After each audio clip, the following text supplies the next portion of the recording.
Matthew chapter 8. Mm-hmm. Jesus gets off the boat.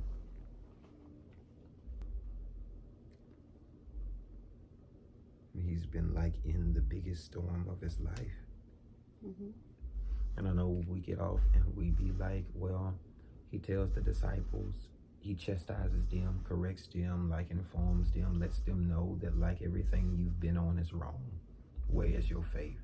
Yeah. We're like bringing absolute confrontation of contradiction of like you just sending them folk to hell because they don't have faith. Mm-hmm. But you have no idea what faith is. You think faith is believing, faith is what you can see, and faith is something that's tangible, that can sit next to you, is something that God gives to you, and is literally your ability to be able to speak through honesty. That's what faith is. It says, where's your faith that you could not speak to it?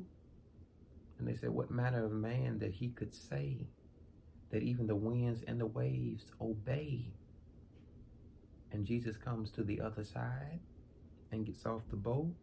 And Matthew says 2. Brings light of context to if Mark has it, if John has it, and if Luke has it. Then that's why he says, my name's Legion. Because it's more than one of us. But Matthew only brings light to there's 2. Everybody else has summed them up as one name. And we miss the story in context because somebody looked at you and decided to deal with the part of you that they liked about you and forfeit the other half of you. And we never get to know the real person because we're dealing with the lesser annoying and the more attractive of them. Yeah. I'm trying to find out in which part am I many to you, and what part are you apprehensive of that I'm less of that we shun in the story? Because there's 2 sides. I think the people only make time for one. Mm-hmm. Of course, I don't think that's foreign.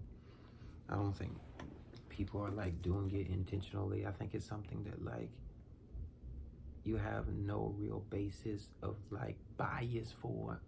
It's just that we see the best in people because we want to see the best in people. And it's not that you're a bad person. It's just that I choose to see you as a better person. And that speaks to the element of vision. Because you can be connected to somebody who has sight but has no room to see your vision. Mm-hmm. And then like the room will never, the space will never, the place will never develop and grow. Yeah. Not because you don't have it, but because their sight could not obtain it. And we're looking for people to build on us who never make mention of the vision because they never had room for the sight. Yeah. Room for the sight.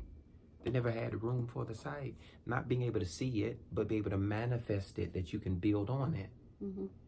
And somewhere they left him out of the story. Yeah. But Matthew, the first book of the gospel, makes mention of him. Says there's 2. Says it's not Legion. It's not just a name. It's personal to you. Yeah. You have to know that everything God has assigned you to be connected to is even more personal to him than it is for you. Yeah. That's why honesty plays an important part here. Because you'll never be able to see it until you confront it. And I'm here too. Yeah. There's not just you dating me. There's you dating the good side of me and the bad side of me. Mm-hmm. There's not you just dating me. It's you dating the kids I have and the kids I don't see. Mm-hmm. It's not just you're dating the stable me. You're dating the mentally unstable me. You have to expose both sides of you.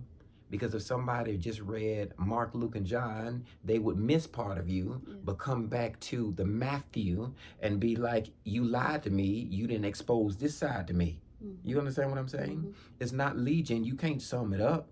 Let's go name by name. What is it that you struggle with? Yeah. What is it that you have a problem with? What have you not confronted, not been like confrontational to yourself?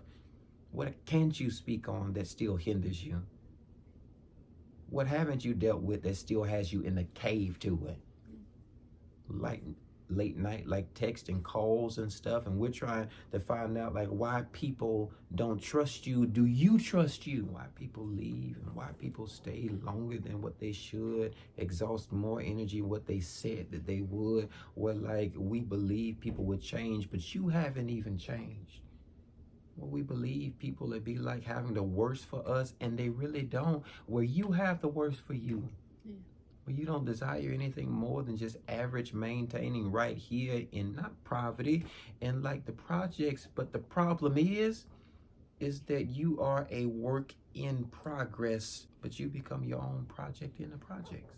No, not relatable. How are you counseling somebody who's sick, but you never take the time to deal with your ailment of illness? How you in therapy teaching people how to walk, but you in a wheelchair? How you performing open heart surgery and you have a clogged artery? Blood clots all up and down your vein, and you about to stroke out at any minute, but you're giving life-saving advice on how like to revive hypertension, like reversion and stuff, and you're dying. And so they both run to him and they're like, Son of David, it's not my time. Son of God, have you come here to torment me? And Matthew says he never asked him his name. Because some stuff I don't deal with. I just put it in front of him. I stand in it. But, well, God, you see all of me. That's why I've come here. I've come here not to like to shine on me, but to expose me.